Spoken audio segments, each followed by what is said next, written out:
Sathya wait wait wait. ஏய் camera வெளிய வரடா டேய்.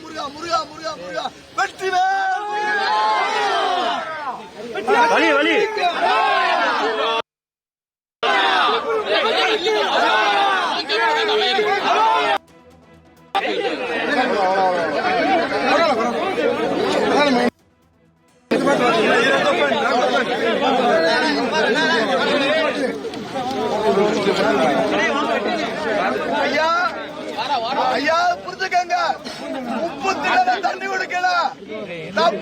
திருப்பரங்குன்றம் தீபத்தூணில் தீபம் ஏற்றலாம் என உயர்நீதிமன்ற மதுரை கிளை நீதிபதி சுவாமிநாதன் உத்தரவிட்டிருந்தார். இந்நிலையில் தீபம் ஏற்றப்படாத நிலையில் இதற்கு எதிர்ப்பு தெரிவித்து பாஜகவினர் மற்றும் இந்து முன்னணியினர் திருப்பரங்குன்றத்தில் போராட்டத்தில் ஈடுபட்டனர். இந்த போராட்டம் காரணமாக அங்கு 144 தடை உத்தரவு பிறப்பிக்கப்பட்டது. இந்நிலையில் திருப்பரங்குன்றம் மலை மீது உள்ள உச்சி பிள்ளையார் கோவில் அருகே மகாதீபம் ஏற்றப்பட்டுள்ளதை அண்மை செய்தியாக பார்த்து கொண்டிருக்கின்றோம். திருப்பரங்குன்றத்தில் ஆண்டுதோறும் ஏற்றப்படும் இடத்திலேயே இந்த ஆண்டு மகாதீபம் ஏற்றப்பட்டுள்ளது. இந்நிலையில் பாஜக மற்றும் இந்து முன்னணி போராட்டம் காரணமாக திருப்பரங்குன்றம் பகுதியில் 144 தடை உத்தரவு பிறப்பிக்கப்பட்டுள்ளது.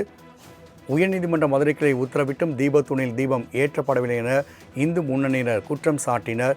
இந்நிலையில் அவர்கள் தடையை மீறி மலை மீது ஏற முயன்றதால் போலீசார் அவர்களை தடுத்து நிறுத்தினர். அப்போது போலீசாருக்கும் அவர்களிடையே தள்ளுமுள்ளு ஏற்பட்டதால் பல போலீசார் காயமடைந்தனர். இந்நிலையில் அங்கு 144 தடை உத்தரவு பிறப்பித்து மாவட்ட ஆட்சியர் உத்தரவு பிறப்பித்தார். இந்நிலையில் அங்கு இருக்கக்கூடிய உச்சி பிள்ளையார் கோவில் மகாதீபம் ஏற்றப்பட்டுள்ளதை அண்மை செய்தியாக பார்த்து கொண்டிருக்கின்றோம். கூடுதல் விவரங்களை செய்தியாளர் சுந்தரபாண்டி வழங்க கேட்கலாம். சுந்தரபாண்டி, தடையை மீறி தற்பொழுது திருப்பரங்குன்றத்தில் மகாதீபம் ஏற்றப்பட்டுள்ளது. இது குறித்தான கூடுதல் விவரங்களை பதிவு செய்யலாம். நிச்சயமாக மதுரை திருப்பரங்குன்றத்தில் 2 நாட்கள் முன்பு திருப்பரங்குன்றம் மலை உச்சியில் உள்ள தீபத்தூணில் தீபம் ஏற்ற வேண்டும் என நீதியரசர் GR சுவாமிநாதன் உத்தரவிட்டிருந்தார். அதற்கு இன்று கார்த்திகை தீபத்து நாளான இன்று திருப்பரங்குன்றம் மலை உச்சியில் உள்ள மலை உச்சி பிள்ளையார் கோவில் உச்சி பிள்ளையார் கோவிலில்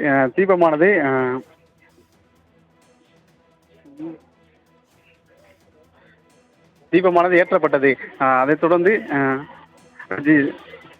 நீதியரசர் GR சுவாமிநாதன்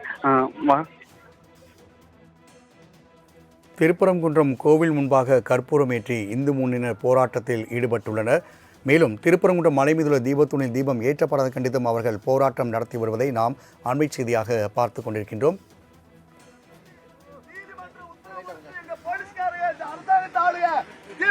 அனுமதிக்கல. இந்த ஜோதி ரூபத்துல சொல்ற வயிறு சொல்ற ஒத்த இந்துவுக்கு கூட உரிமை இல்லைன்னா இந்த நாட்டில் நாங்க இருக்கிற வேஸ்ட். நிச்சயமாக நீதிமன்ற உத்தரவை ஏற்று இதே அனுமதி மறுத்தவர்கள் எங்களை சல்யூட் பண்ணி கூட்டு போடலாம். நான் விடமாட்டேன். நான் ஒரு இந்து இல்லைன்னு சொல்ல வாழ்றது வேஸ்ட். முருகா, நாளைக்கு நிச்சயமா தீபம் முருகா.